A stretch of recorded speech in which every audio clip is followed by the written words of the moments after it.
Hello, besties, and welcome back to another episode of the Your Two Best Friends podcast with your co hosts, Annalise Lacasse and myself, Danielle Hanlon. We are so excited to continue being back with season 2, and we have another great episode for you today talking about social media and the ways it's impacted us, the way it affects us, and the way we try to view it and treat it now so that we can consume it in a healthy way. So we're just going to jump right into it. And I'll have Annalise, if you want to start maybe by sharing what social media you use, how social media usage has maybe looked for you in the past when you got social media, just general stuff. So, currently I have Instagram, Facebook, and then I don't know if Pinterest is social media, but I definitely use Pinterest. I also don't know if YouTube is social media, but I'm not like an avid YouTuber, but I do go on YouTube sometimes. But yeah, so that is what I'm on now. I guess how social media has looked for me in the past. I didn't grow up with a phone. I think I got a phone end of middle school. And when I got that, it was a flip phone, right? So I did not have social media on that, obviously. And the first social media I did have was Facebook. And that was something I would do on our family home computer. And so I had Facebook, and then eventually I think got Twitter, Instagram in high school. But it was definitely not a big part of my life. I feel like I used it more to message. Actually, that reminds me. Is AOL Instant Messenger a social media? Because that was actually the first thing I had. That was huge. Yes. It sounds like MySpace when we our generation is like, oh, we had AIM, AOL Messenger. Yeah. And everyone's like, what? And that's how we were like in the back in the day when everyone's like MySpace, and we're like, you're from the Stone Ages. And so hilarious. But yeah, so I definitely would just hop on there and see if my friends were online so I could message them. And so I feel like I use social media more for that, to communicate with friends.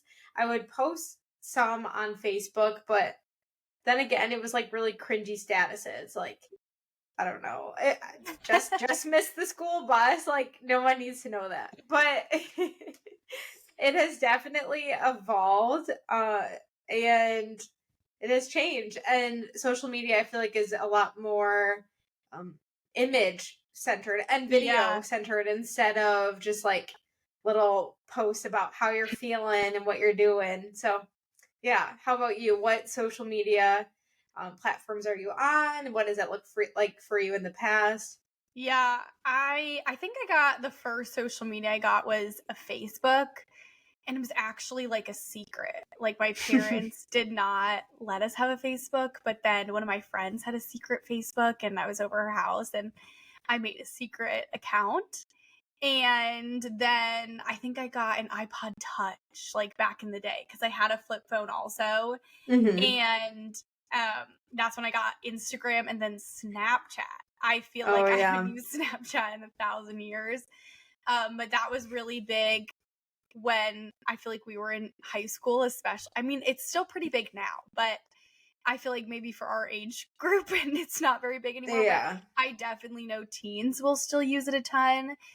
And then Twitter and Facebook and AOL Instant Messenger. I think my friends and I used to use Uvu also to instant message, or like Skype and stuff. And we would video chat each other. These are the days where you could not do that all on one phone. And that sounds crazy because it was only like 10 years ago, but it's totally different today. You had to have 5,000 different tools to do this. You had to buy your webcam for your laptop separately. It was not built in. So I think I started having social media probably in like 8th grade, and I definitely used it differently in 8th grade than I did in high school, and then in high school and in college. And then now I feel like I use it totally different. But I think I mean, when we got it, like you said, it was just really about what you're doing. I mean, some of my Facebook memories pop up and it's like for a like for it, to be honest. And if you don't understand what that means, you're lucky and you're in a newer generation. But we would do those things and someone would like your status and you'd post like a compliment on their wall or something. And I would post like heartbreak quotes from maybe Taylor Swift songs or something else, why I thought that, you know, my whole family, my parents' friends, everyone I was friends with on Facebook needed to see those things. I don't know. But then why Facebook seems to remind me of it, I also don't know. So I was a totally different girl on social media back in the day. Yeah. But yeah, I think I used the robust spectrum of all the apps for the most part. And yeah, I think that's what my usage has looked like in the past. Yeah. That does remind me of Tumblr was really big when we were younger also. I had a Tumblr too. So I definitely had a Tumblr as well. And it was equally as cringy as everything else. Yeah, sometimes I'll go back to my Tumblr because I'm like, this is equally cringy, but also hilarious at the same time. I thought I was a surfer girl and I had never surfed in my life, but I really convinced myself that that was my aesthetic, a surfer girl aesthetic. And I didn't live at the beach. I lived in like the middle of New Jersey. I was closer to New York City than I was to the ocean. But I was just like, no, this is who I am. And so it used to be even on my Instagram, like pictures at the beach or on my Tumblr was all like surfers. That's funny. I convinced everyone, all of my 3 followers, that that's who I really was. So it's funny to look back on now. That's so funny. Okay, so throughout your past use, so yeah, your use in the past, but then also use presently, what good has come from social media? I think lots of good from social media. Like you said, it started out being like a messenger. And so it used to be so fun to message your friends or before there was FaceTime or things. Maybe they had it on the iPhone, but I had an iPod Touch or we were younger. It was so fun to try and like video chat your friends or post statuses and you can see what your friends are posting or see what they're doing in their pictures. And so it's really good connection for your friends, for your family. For me, it was humor and entertainment. I used to love Twitter and Tumblr and stuff just because I would love the memes and the jokes and just getting to hear humor from people that I didn't even know in real life. And I thought it was so funny. And so that was probably one of my favorite parts of social media, was just like everyone's laughing together and it was a fun place to be. Yeah. Yeah. What about you? Yeah. What do you think? I agree with those things. And I think as well, I've learned information on social media. I know I have even friends now. I'm not on TikTok, but they'll tell me all types of things that they've learned on TikTok. And I think also YouTube is that way. You can learn so much. My husband, he is a full-time artist, and a lot of what he learned was watching YouTube videos, and that like started his career as like doing sculpture. And so you can learn a lot, and even us, we're posting this online, and our hope is that people are learning from it. And so I think that is something good that comes from social media. And then also you can find like random events on there. Sometimes I'll just go on Facebook and like scroll events that are coming up like around my area.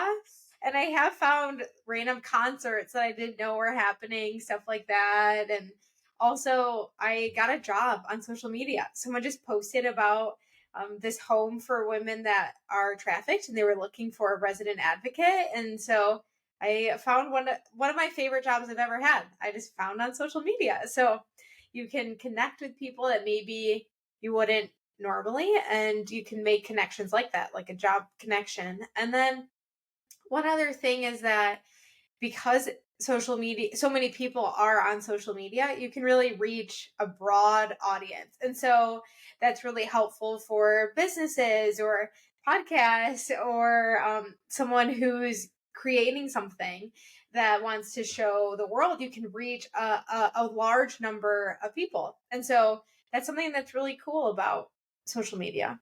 Yeah. I also was thinking like Facebook Marketplace. Half of my True. apartment furniture is currently Facebook Marketplace. Like buying, Hmm. I guess there used to be Craigslist or eBay or something, but you can't like ship a couch from. Right. I guess you Yeah. could, but sorry. But You're good. yeah, another great use of social media is you can like recycle things and sell them to other people who are Hmm. in your area that you probably wouldn't know, but you can connect with on social media. So there's lots of fun and good things about social media that Yeah. we both definitely still enjoy, even though we may view or treat social media a little bit differently than we used to. Hmm. That we still see a lot of good in. Most things aren't all bad. And so, Yeah. as we like maybe talk about how we've seen it affect us personally or things like that, it's not because we don't like it. I think most Hmm. things can just be used and become a bad thing because of how we use them or maybe where people take them. But social media is super fun. I loved getting social media back in the day. Hmm. And I still have lots of love for different things now. Yeah. Yeah. And so I guess on that note of how we view social media now, I think it would be important that we share maybe some of the things that we have seen um of how social media can be harmful, right? So we just shared some of the good things about it, but how have we seen it be harmful to us personally? Yeah. I think there's quite a number of ways that I've seen it be harmful to me personally. Um, First, and this probably started as soon as I got it. I think Instagram probably instigated this the most for me. I Hmm. think being a young teenage girl is like a very vulnerable time in your life. I think you're dealing with just a lot of pressure from your peers to already look a certain way in person, or your body's changing and like you're gaining weight in different Hmm. places and you're becoming more like womanly, and sometimes that's hard to deal with depending on like how your body's going through puberty or so many things. And I think it started developing even more insecurities because I could either like make myself look different on social media based on the way I posed or whatever. And then I'd have insecurity about people then seeing me in real life, and Hmm. maybe I didn't look like my pictures. Or I would see lots of other people that I didn't know. So one of the good things is like you get to follow people that you would never maybe meet in real life and connect with people.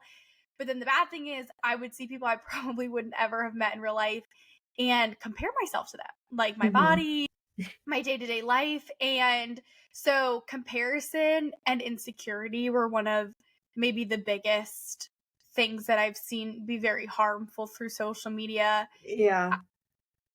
I don't know if you experienced that as well. Yeah, definitely. And I was even thinking while you were talking about that, when we first had Instagram, you really only saw the photos of the people you followed. They didn't have the Mhm. explore page. I don't remember that. Or maybe they did, but it wasn't They like, had that. Remember, you could see what other people liked, and it was like so oh, invasive. You could see other people's activities. that's so funny. That's so It wild. was a wild. That was the wild west of Instagram. You could like see what people were liking or commenting. It was crazy. Now that they have the explore page. Yeah. And yeah, because of that, you were able to see maybe what people were liking, and so that could lead you to other people's profiles, but for the most part you were following people that you knew, and you weren't seeing posts like from models and from like influencers were not a thing. You weren't seeing those posts that were trying to get you to like buy something or to do something, and so it was more communal. It was I followed my high school friends and some people from church, and I knew everyone that I was following. And so that has definitely changed a lot. I think there probably was some of that comparison as well because as you were saying, people are posting the best and often people are editing. When I was in high school, I don't know that that was super popular, but maybe when I got to college, that became more popular. Like people editing their photos to make them look skinnier or to remove their blemishes. honestly, I think I grew up during the time of Instagram where we were posting like the cringiest photos ever on purpose. Yes. Like we thought it was so hilarious to like make an ugly face and post it. And so The age of using the actual Instagram filters instead of getting yes. a separate app to do it. We were like, this is so good if the whole photo is just yellow. Hilarious. And so, yeah, now, as you were saying, a lot of what we see online is edited. And it does cause us to feel, as you were saying, like jealousy or comparing ourselves. But truthfully, we're comparing ourselves to something that isn't even real. And I think sometimes in the past I have felt insecure about like my looks or my body because I'm on social media, and then I go out into the real world and I'm reminded like, oh, we're all human. Like we all kind of look like this, you know? Yeah. And so on social media though, I can have this like this expectation of what I should be looking like. Oh my gosh, these people are like incredibly beautiful looking and they're so tiny and they're so fit and they're like whatever. And then you interact with actual people and you're like, okay, we're all people. And so Yeah. that is so true, and it is so easy to compare ourselves to something that usually isn't real. And even if it is real, it's hard to not compare ourselves to that. Hmm. I I would say some other ways that I've seen um social media be harmful is always wanting to like needing more, right? Because as we were talking about with influencers um and just culture in general, there's this push to buy more, there's this push to be prettier, there's this push to like do this latest fad, whatever. And so it leaves me feeling discontent. Oh, I need a bigger house because I need a giant lawn so that I can homestead. Oh, I need like blah blah blah, instead of just being content with what I have. My husband and I really like, well, at least we did for a season, really listen to Dave Ramsey. And someone called in and was saying, like, that, oh, I want to move out of my house and buy this bigger house because I don't have enough space. And they didn't have the money to do it. And so he was saying, you don't need a bigger house, you just need less stuff. And that was really impactful to me because I have definitely thought that about my house. Like, oh, I need a bigger space because I see that on social media, everyone else sees giant houses. Like, oh, I need more space. And it's like, no, I don't. I have, it's me and my husband. We don't need more space. I need to just get rid of more things. And so I can see how that has affected me and created some discontentment. Mm. Yeah, I think also wasting a lot of time on it, and that Hmm. makes my attention span just decrease. Like the days Right. when I'm on social media so much, I'm shorter with my husband. I'm like can't focus on anything. I'm bored more often. I'm whatever. Hmm. And being bored isn't even a bad thing, but then I'm bored doing something because my mind isn't getting like the constant hits of dopamine. Right. And so you waste all this time because it's like, oh my gosh, my brain is constantly getting that dopamine hit. I want to keep staying on this. And then I'm like, what did Hmm. I just do for the last 40 minutes of my life? I don't even Right. remember it. Maybe I laughed once, maybe I whatever. But then you're right. Like I'm consuming things or I'm becoming discontent or ungrateful for what I have.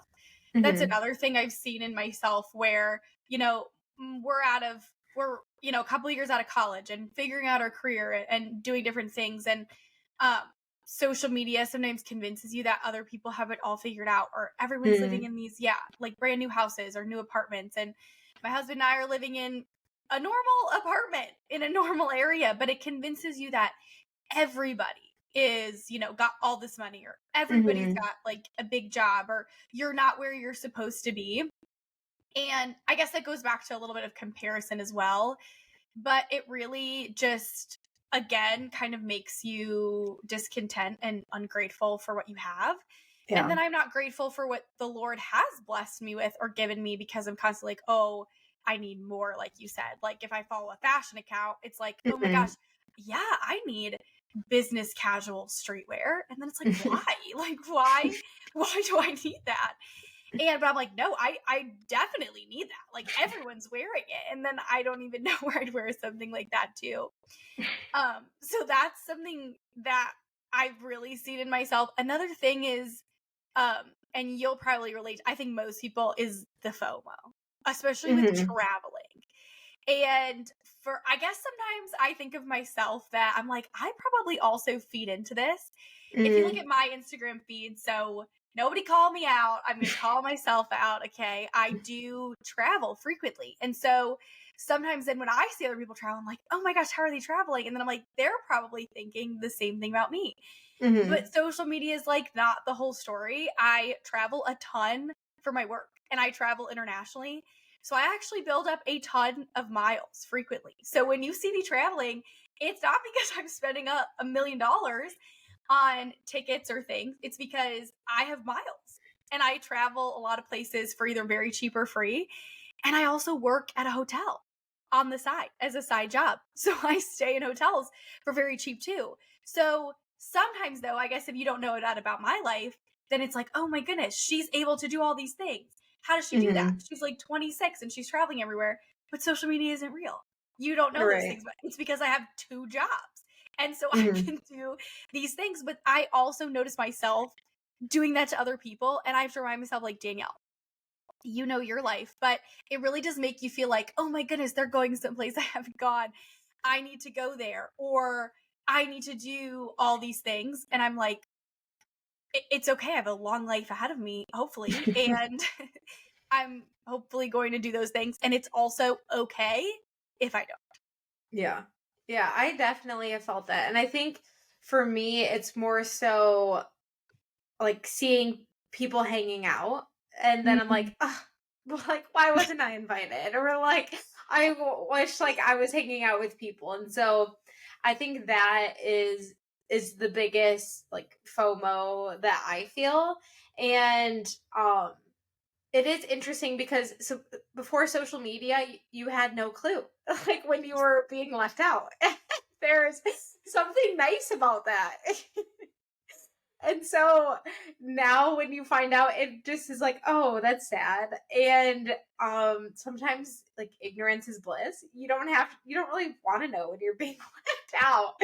And so or sometimes you just like can't go somewhere. I know our friend group has like gone on several trips that I just different season of life have not been able to go on, and then it's like you're just scrolling and you're just sad. Like, okay. So they went here and then they went to Colorado. You know, it's just it can just be sad. And so I definitely have felt that. And as you were saying, have contributed to that, because then when I'm with my friends or when I'm traveling, then it's like, oh, I need to take really cute pictures so that I can post it. And that's another thing that I've seen that is kind of harmful, is wasting like an outing or wasting a trip because you're so occupied and focused on getting like a really good photo, a really good shot.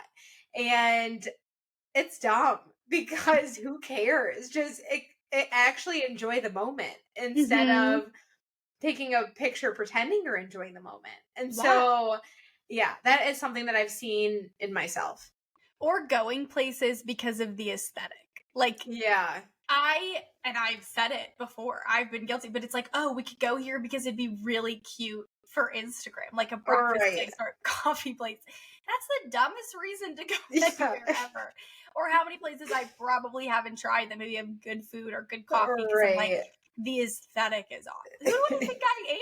Like, it makes you just think you're living this life that's kind of a delusion.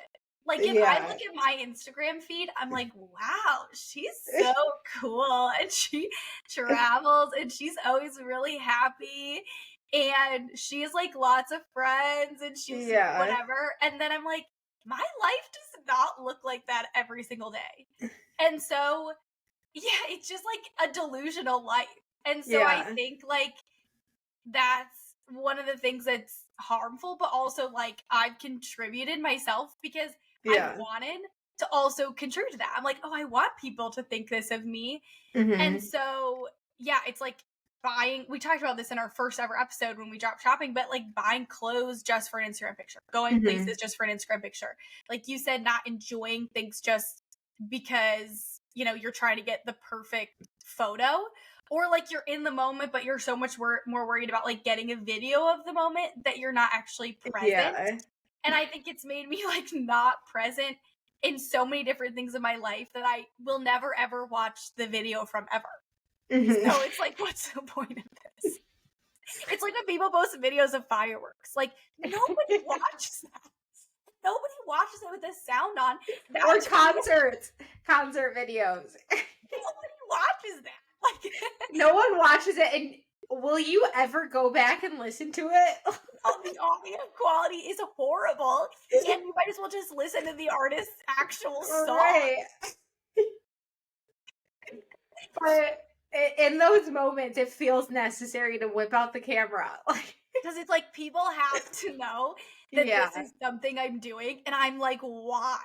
I know. I don't know why I do it, though. It's like, I was here. I went somewhere. I leave the house. I'm very cool. I'm pretty relatable. I go. It's like you think you're some like mini influencer. Like, I was just thinking that we've been influenced. We are.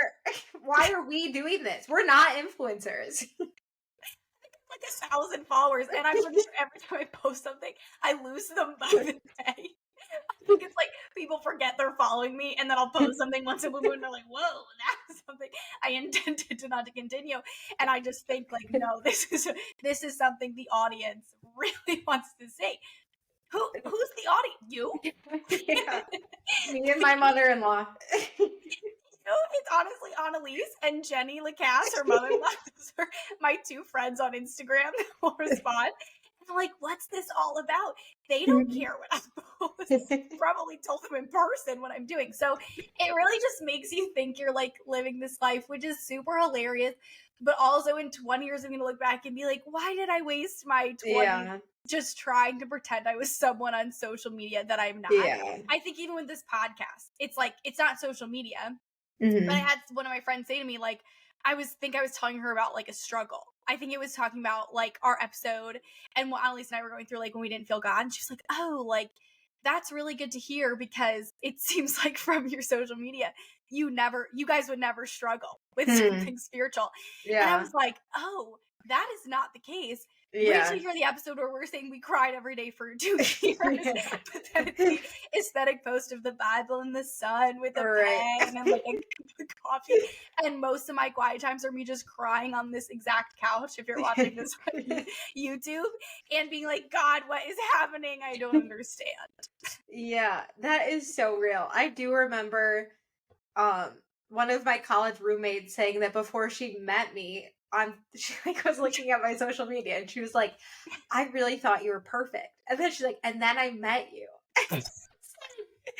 That is like true, but also rude.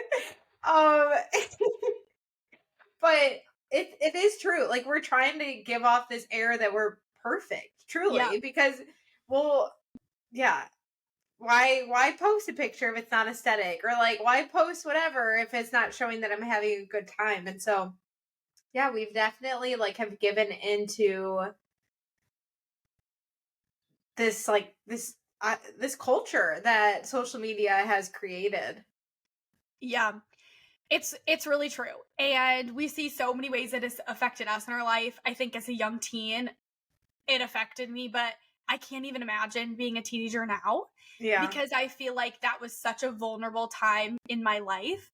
And I couldn't imagine just the extra pressure now where it's like everyone's getting, you know, surgery, and you have like all of these influencers that you follow that in your mind you're like, no, that's what a regular person still looks like, but they're still making millions of dollars even though they're not quote unquote famous. So you're like, that's what I'm supposed to look like.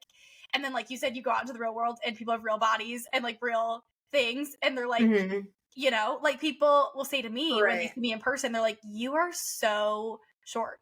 And I'm like, I know, but I would never post a picture where I look the 4'11" that I am, because why would I let you know that on social media? So It really is just such a crazy space in the world, but it's something that's so real. It's not something we're getting Mhm. rid of, and it's something that affects us all in different ways. So, Annalise, I would love if you could talk about, in your experience and in your education, how have you seen it be harmful to other people, maybe from a counseling perspective? I would love if we could just open it up for that. Yeah.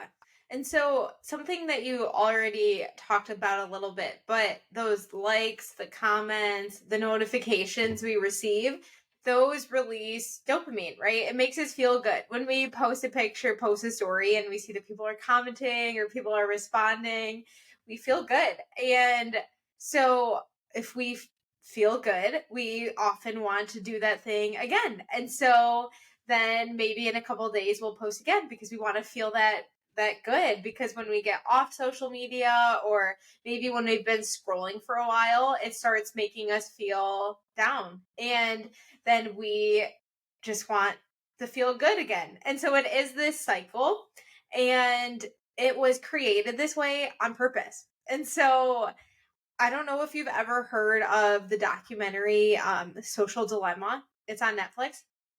So good. If you're listening to this and haven't watched it, you should definitely watch it. But the documentary just talks about how social media wants that. They want you to be addicted because that's how they make their money. And so they want you to have to keep coming back and back and back and post more and buy more and consume more. And that's their goal. Ultimately, what they do is they want to sell your information, what you like, to the highest bidder, right? They don't say to companies, oh, I can sell your product to Annalise on social media. No, they say, I know Annalise so well, I can sell her to you. And Mm. so we have to be mindful of that. Annalise, that I watched that documentary as well. And I think it's from that documentary where the higher execs of these social media companies don't let their own children Mm-hmm. use social media because they understand what it's doing to people, Yeah. and they don't want that for their own kids. And I think they were the ones saying that if you're not buying a product actively, then you are the Mm-hmm. product. Like you said, Mm-hmm. that they're selling our interests and wants to other companies. Nothing is free. So you Yeah. might think you're consuming this for free, you joined a free app, but they're just getting to know you. But Yeah. I highly recommend the documentary. I completely agree. That blew my mind. Yeah, yeah, it was really good, and that is really telling when people who are high up are not letting their own children on these platforms. But so yeah, as I was saying, it's designed to be addictive, and because of that, it is associated with feelings of anxiety, because it's like this, I need more, I need to do more. It's taking up time, so then you're probably feeling anxious because you should have been getting your homework done, but instead you've been on social media. And then also feelings of depression. And I think we've talked about this on the episode about mental health, but uh, one practice that they have in counseling often is practice of gratitude, saying things that you're thankful for, and affirmations, sharing things that you see in yourself, right? I appreciate fill in the blank. And so those traits are actually markers of someone who has good mental health, someone who has practices gratitude and has high self-worth. So really it is affecting a lot of people's mental health, and that it is doing the opposite of what makes someone mentally healthy. Mm. Yeah, I think also I was listening to Shocker, a John Mark Comer podcast, on just how much it's exacerbated loneliness in our society. He has said, and some people agree and some people don't, but he believes Mhm. like there is no such thing as an online community Mm, because that's not actual real community. You yeah. aren't with each other in life. And so it makes you feel like, I have all these likes, I have all these comments, but you don't have actual friends or friendships in real Hmm. life. And it kind of acts as a barrier to intimate friendships because we're not out getting to know people in the real world. We're Yeah. way more focused with our presence and our persona online. And Hmm. online, you don't have to be vulnerable. You don't have to put out what's really happening in your life. You can put up the highlight reel. You could put up the stories that are, the one glimpse of your day that may not have focused on what's bad. And we would rather that than like real, vulnerable, intimate relationships, because that's messy and that takes work, and that vulnerability requires like work on your part. And so we do have, I think, statistically the loneliest generation, because we're raising people to only, you see kids these days and it's like a stereotype, like an iPad kid, and whatever, whether parents think it's good or not is their prerogative, but it's just kids growing up on these things, or even knowing about them from such a young age, that they're not developing enough social skills, or they're not learning to have conversation. I remember when I would be out and talking to my friends, when even in college I would still do this. I've had to work really hard to stop, like checking social media in the middle of a conversation at dinner. Things like I couldn't go, it felt like 20, 30 minutes without seeing what was happening on Instagram when someone or multiple people are right in front of me. That's real life. I was more concerned what was happening online. And that's something it's hard to break free from, because like Annalie said, it's meant to be addictive. They are trying to get usage to go up and up and up, because it's how they sell you more things. It's how they get you to be addicted to more things. I mean, look at the rate of pornography watched on the internet. You used to have to go, Annalise and I were talking about this before, and she was saying, like, you used to have to go to a store and buy a magazine, or like go buy the movie, and you had to like actually leave your house and figure that out, versus you can literally Google something in 2 seconds, or you could Google something unrelated and still accidentally end up like with something pornographic showing up on your computer. And so we have a generation of men and women addicted to not just social media, but then harmful things from social media like pornography, because it's right at the tips of our fingers. It requires nothing. In fact, it's like pushed on us versus not pushed on us. And so there are so many ways, I'm sure, that we haven't also mentioned, that social media has really impacted us personally, but also just the world, the way the world's going. I think one thing with my job that I have to be careful of, that I see, and Annalise, I'm sure with you as well, just being inundated with also tragedy, because you can see what's happening everywhere all the time. And sometimes that's good, like knowing, maybe being able to give to causes, or knowing what's happening around the world so you can advocate. But when you are inundated with so much information at one time, then you lose the capacity for empathy. We are so able to just learn about something tragic or traumatic and literally just move on with our day. We don't take any action. That has been something that's like increased in humans, because 200 years ago, you would learn maybe in your whole life something that we can read in a paper in a couple days. I think that's the statistic. And we now can learn about a million things every day, tragedies that happen, and it makes us less empathetic as people. It makes us more apathetic to what's going on around us and to loving our neighbor, because we're so focused on things that are happening that are out of our control or out of the world, and it makes us angry. So many people online are so bitter and sad and angry, and it's coming out of places in their real life that they're taking out online. And so yeah, like we've both said, and what Annalise has talked about with how it's clinically affected us as humans, there have been a lot of downsides to social media and the internet in general, and yet this is where our society is going. So Annalise, I would also love we talked about how much we like social media and then how it's been harmful. How do you consume social media then in a healthy way? How can we change the way that social media affects us, that we use it instead of it using us? There are ways to use social media in a healthy way. And I will say some of these suggestions that I have implemented, I still try and like push the boundaries. So I'm not saying this as like someone who's like really cracked the code, but one of those things that we can do is implement boundaries. And so myself and Danielle, we both have time limits on our social media. And when that time limit goes up, there's a code, and I don't have the code. My husband has the code, so I can't get on it. Although I have figured out other ways to get on social media. And so that is my downfall, because then I will still like go on my laptop or different things like that. And so I think there must be a way to cancel it everywhere. And that is something that I should implement. And so if my husband's listening to this, he's going to be like, she still uses social media. She exposed herself. And so, but that is definitely that is something to implement. And as I'm saying this, I'm thinking I need to be even better about implementing that time limit. And so on there, I have Instagram, Facebook, and Pinterest. And after half an hour, that code goes up. And so that is one thing. Another thing that I have done within the past several months is I went through and I just started unfollowing influencers. I just started unfollowing people I didn't know, unfollowing famous people.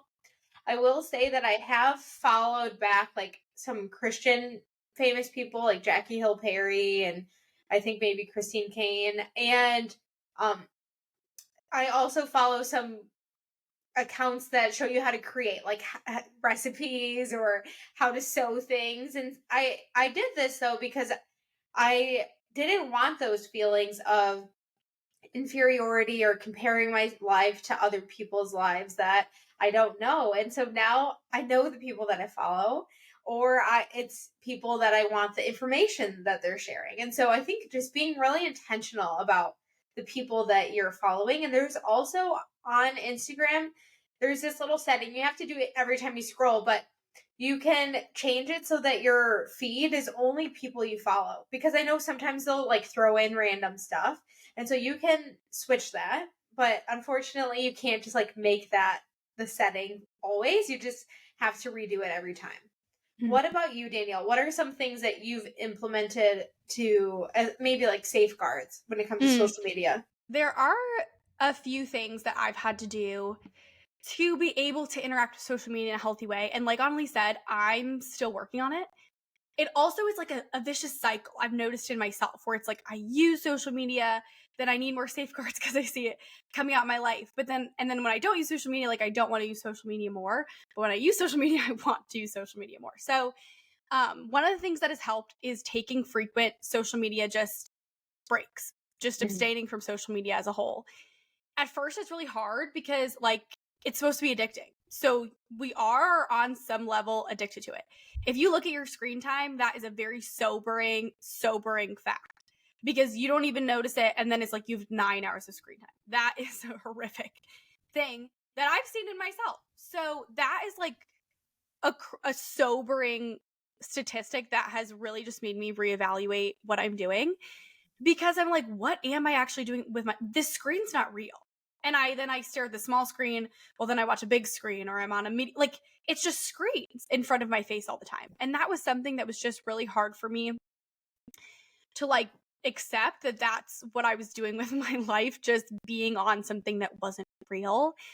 And so taking frequent social media breaks has been so helpful for me, just detoxing from it when I notice myself maybe getting discontent or jealous, or maybe there's seasons in my life that are just tougher.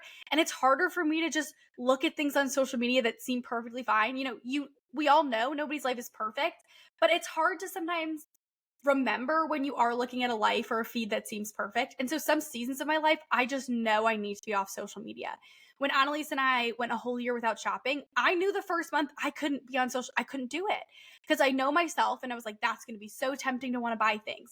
It's going to be seeing people in new outfits or new trends, and I'm not going to be able to do this. So it's having enough discipline, like know yourself so that you know what you need. Also remembering that self-control is a fruit of the spirit. And so the Lord can help you not want to do this as often, break that addiction, and live free from this. I also then started implementing asking my motivation for posting something. Because I started realizing sometimes it really is like I want to hit a dopamine. I want people to like a picture of me that I think I look really good in because I want to feel pretty or I want to feel seen or whatever else. And I don't think posting pictures of yourself is bad, that you look good in. You're like, oh, I look really nice in this photo. But if my only reason is because I'm feeling insecure and I need something to feed into that, it's reevaluating that motivation, reminding myself that my identity is in Christ. And my identity is not in who's liked something on social media, who follows me or unfollows me, or who I see. My identity needs to be rooted in him and what he thinks of me. And that has been really tough. I mean, identity is a huge thing that most people struggle with.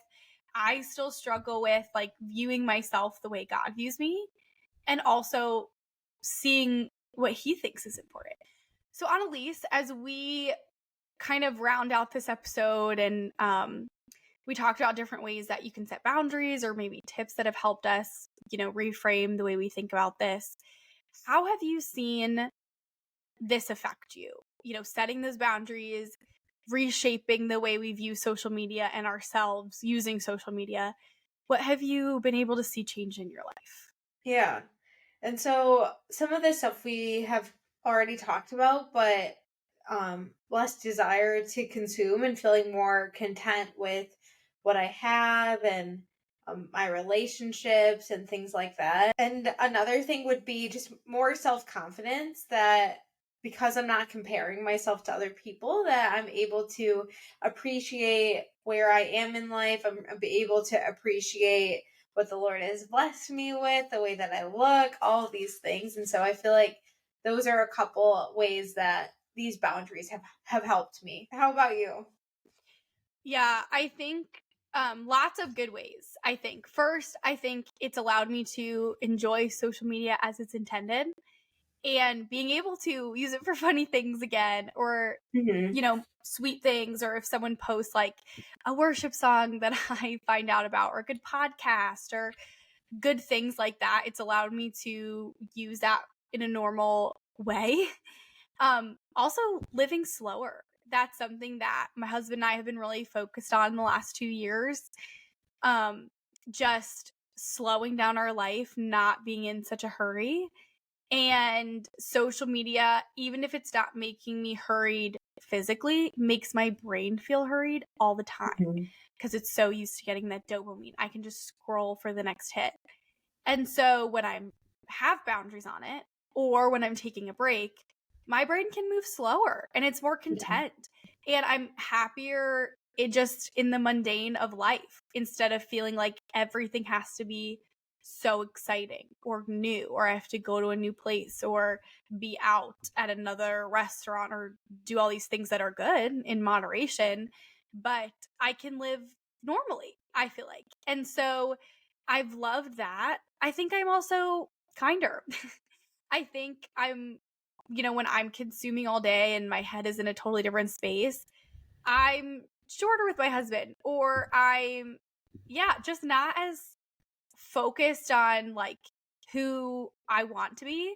I'm just so like ready to just, I don't know, I need things so fast. My mind is just not patient. I'm not like patient with the people around me. And I'm, in this mindset of just consumption. And so it really does lessen that desire as well of consuming. It doesn't make me want to shop as much. It doesn't make me want to even consume as much in general of other things in my life. I want to create more when I'm not using social media. I started knitting this year, and it gives me more time for hobbies and things that do require slowness. I'll even notice that my husband's back in school, and so some nights he's doing school all night and I find things to do. But if I start on social media and then try to knit, which is very slow and time consuming, and I'm learning it, so it takes a while, I don't want to do that because my brain wants fast, fast, fast. And then the night is shot because I can't slow my brain down again. So I think those are some ways I've seen it positively affect me. Also, just having empathy for what's happening around me in life and people that are with me. I think sometimes, like I said, you're focused on all these horrible things happening in the world. the struggles of your neighbor or people you know maybe don't seem as bad. And it's hard to be like empathetic because it's like, well, there's a war going on. How can I care about, you got a flat tire today? And it makes me less able to want to pour into other people and be there for them and just have less time to do it. So I have a lot more empathy and more capacity for that when I have boundaries on social media or then when I take a break. I'm more present in my life, with my husband, with my friends. And so there's lots of good impacts of either taking a break from social media or putting boundaries on it. You know yourself. You know if you need a total break. And sometimes maybe that kickstarts the boundaries. Like Annalise and I said, our husbands are the ones that have the code for our Instagram. Or like our social media bundle. You like can bundle the apps. And that has helped me so much, just the accountability, because my husband wouldn't say no if I asked for more Instagram time, but then I have to tell him. He knows how long I've been on Instagram already.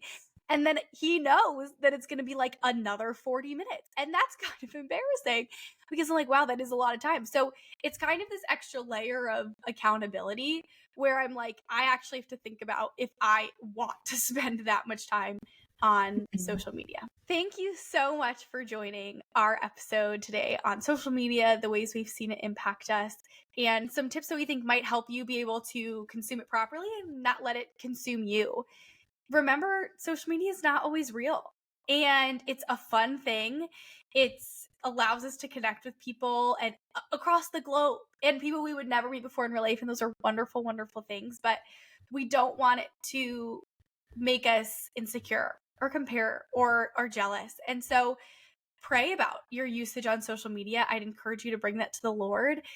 It's more common than you think to be addicted to social media. So, we say that and you might be like, no, that's not me. But I challenge you, ask the Lord, is that something that's in my life that I think is normal just because everyone else is using it in the same way or the same amount, that you want to restructure in my life to put it in a place where it is healthy? And sometimes it may not be healthy for you. That's okay. It's not a necessity in life.